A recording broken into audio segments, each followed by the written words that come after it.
नमस्कार मित्रांनो, तुम्ही जर धनप्राप्तीसाठी गुरुचरित्र पारायण करत असाल तर हे नक्की करा. धनप्राप्तीसाठी जर गुरुचरित्रातील 18वा अध्याय वाचत असाल तर करा फक्त ही एक गोष्ट, 100% फळ मिळेल. धनप्राप्तीसाठी जर तुम्ही गुरुचरित्रातील 18वा अध्याय रोज वाचत असाल तर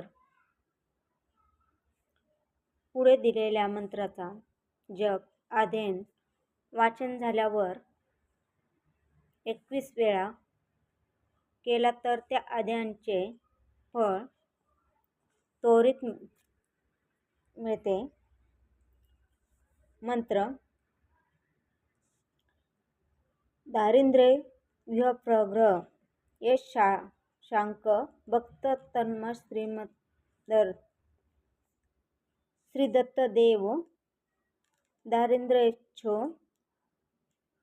प्रदोष वस्तुशास्त्र अर्थ दारिद्र्य ब्राह्मणाचे घरी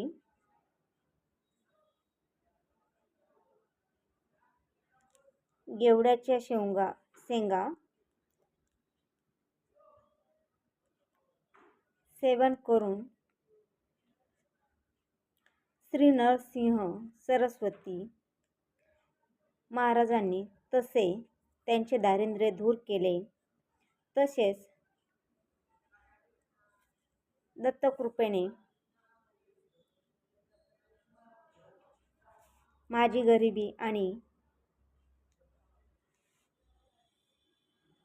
माझे दारिद्र्य दूर व्हावे हीच प्रार्थना. तर मित्रांनो, जर तुम्हाला गुरुधन प्राप्तीचे जर गुरुचरित्र 18वं अध्याय वाचत असाल तर हे नक्कीच उपाय करून पहा. तुम्हाला याचं त्वरित फळ मिळेल. आणि गुरुचरित्र हे खरंच सगळ्यात श्रेष्ठ मानलं जातं आणि आपण तिथं कुठलीही मनिच्छा बोलल्याने मनातली इच्छा पूर्ण होते. त्यामुळं हे गुरुचरित्र पारायण हे एकदम मन लावून आणि शुद्ध मनाने करा. तुम्हाला त्याचं फळ नक्कीच मिळेल. तर माझी सर्वांना विनंती आहे, हे सर्वजण तुम्ही हे फळ मिळण्यासाठी त्वरित हे पारायण करावं, गुरुचरित्र पारायण. आणि त्याचं फळ तुम्हाला गुरुदेवाच्या चरणी मी प्रार्थना करते की त्याचं फळ तुम्हाला सर्वांना त्वरित मिळावं.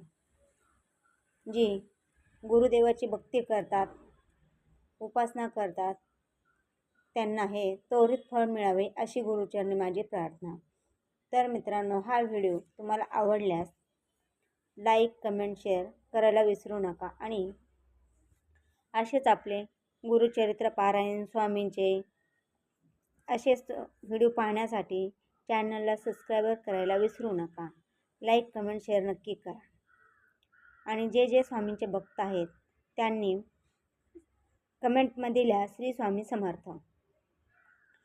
तर मित्रांनो, आता हे पारायण आता तुम्ही सुरू करायला वेळ लावू नका. ज्यांना हे प्राप्ती हवी, धनप्राप्ती, त्यांनी हे पारायणाला त्वरित सुरू करावं.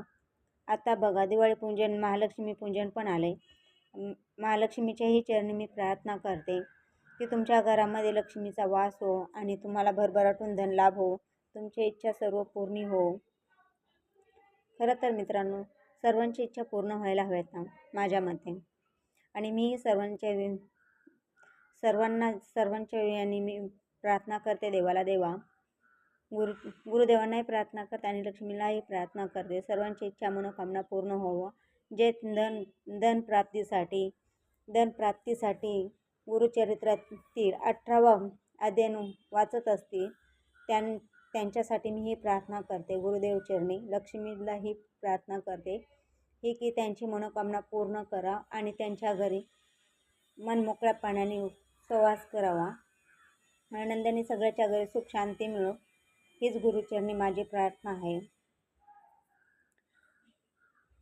तर तुम्हाला जर असेच व्हिडिओ हवे असेल तर चॅनलला नक्कीच सबस्क्राईब करायला विसरू नका आणि लाईक, कमेंट करायला विसरू नका. तर मित्रांनो, आज आपण ह्या व्हिडिओमध्ये जास्त काही एवढी माहिती दिली नाही, पण दुसऱ्या व्हिडिओमध्ये खूप माहिती आहे दुसऱ्या व्हिडिओमध्ये. आणि आता मी नवीन व्हिडिओ बनवत असल्यामुळे थोडाफार माझ्या शब्दांमध्ये अडथळा येते. त्यामुळं कृपया करून सर्वजण माझे न स्पीक करता व्हिडिओ पूर्णपणे पहा, कमेंट करा आणि लाईक शेअर कमेंट करा. आणि सर्वांनी सपोर्ट, असाच तुमचा आशीर्वाद माझ्या पाठीशी राहू द्या. सर्वांनी मला सपोर्ट करा माझ्या चॅनलला. आणि अजून एकदा मी गुरुचरणी प्रार्थना करते. सर्व दत्तगुरूंच्या चरणी प्रार्थना करे. सर्वांच्या इच्छा पूर्ण हो, सर्वांच्या घरी लक्ष्मी नांदो. आणि जे जे गुरुचरित्र पारायण वाचतात त्यांच्या सर्व इच्छा मनोकामना पूर्ण व्हावी, हीच माझी ईश्वरचरणी प्रार्थना आहे. तर सर्वांना श्री स्वामी समर्थ. गुरुदेव दत्त. सर्वांसाठी मी देवाकडे ही प्रार्थना केलेली आहे. तर मित्रांनो, लाईक कमेंट शेअर करायला नक्कीच विसरू नका. तोपर्यंत सर्वांना श्री स्वामी समर्थ, श्री स्वामी समर्थ सर्वांसाठी. आणि तुम्हीही कमेंटमध्ये लिहा श्री स्वामी समर्थ, गुरुदेव दत्त, श्री स्वामी समर्थ, गुरुदेव दत्त.